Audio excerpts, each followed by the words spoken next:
Și bine ați venit la vlogul meu. Astăzi o să facem, eu cu Eva, așa să facem și invers.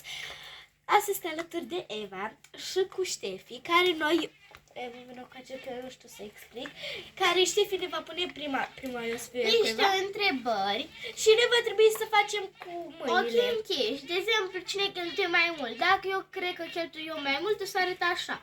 Dacă eu cred că ea cheltuie mai mult, o să arăt așa. Numai că noi nu o să știm, că noi o să fim plecate la ochi sau cu ochii închiși. Cu ochii închiși. Ea nu o să se vadă pentru că nu încăpem în cadru. Exact. Hai, da, mai încoașă, mai încolo, Eva. Sau ok, deci, prima întrebare și închidem ochii. Cine mănâncă mai mult?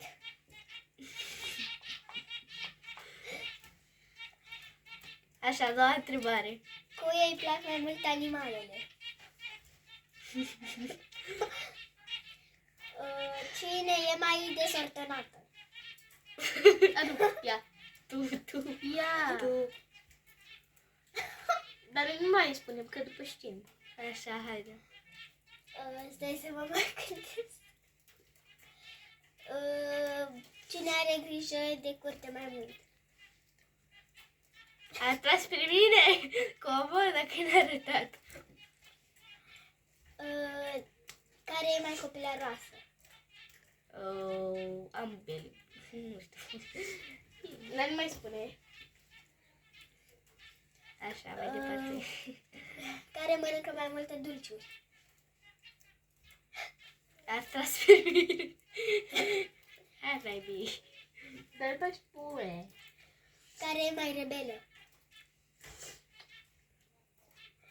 Care e ambele.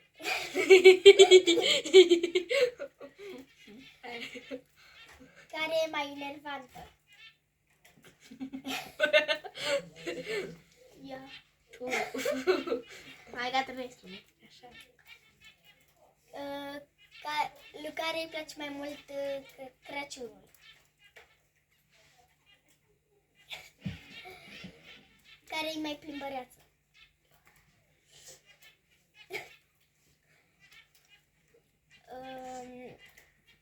Care dintre voi se machează cel mai mult? Da, ba nu, ea. Am să nu mai spun. N-am cum să nu spun. Cui e frică de întuneric?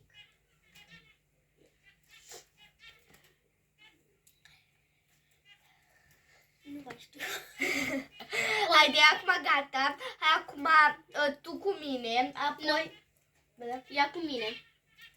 Și după voi două. Bine, haideți. Ok. Deci, Dar voi să pui aceleași întrebări. Poți să faci cine se îmbracă mai bine sau așa. Bine, haideți. Închideți ochii. Cine mănâncă mai mult? Ba, avem voie. Avem voie, ba da, pentru că acum e cu ea. da, avem voie. Acum e cu ea. Haide, cine mănâncă mai mult? Ia mănâncă mai mult mec. Taci din gură. În general, cine mănâncă mai mult, să-l simți tot. Așa. Cine se îmbracă mai frumos? Cine e mai proastă?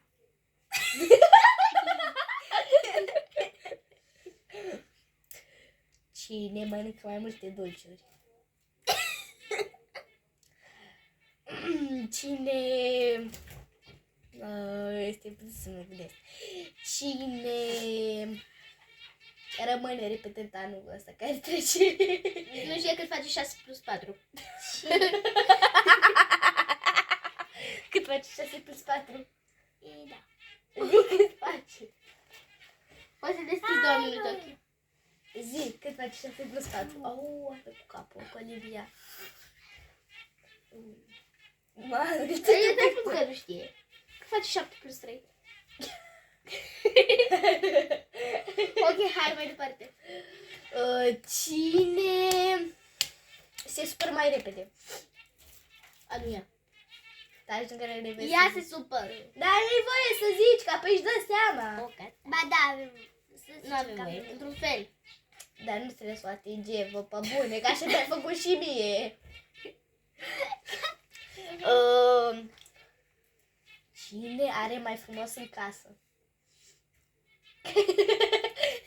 Cine e mai frumoasă? Eu. N-ai văzut? Păi, Cine are pe cineva?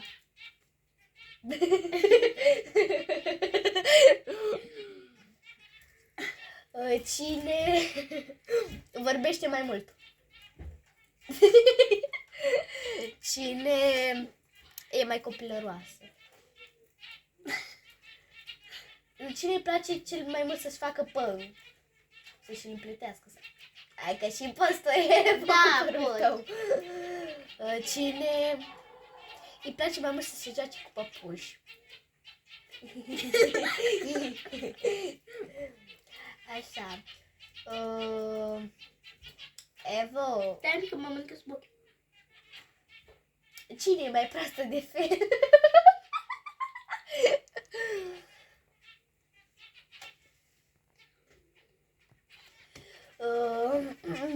Așa, gata, am terminat cu întrebările. Ok, acum voi eu.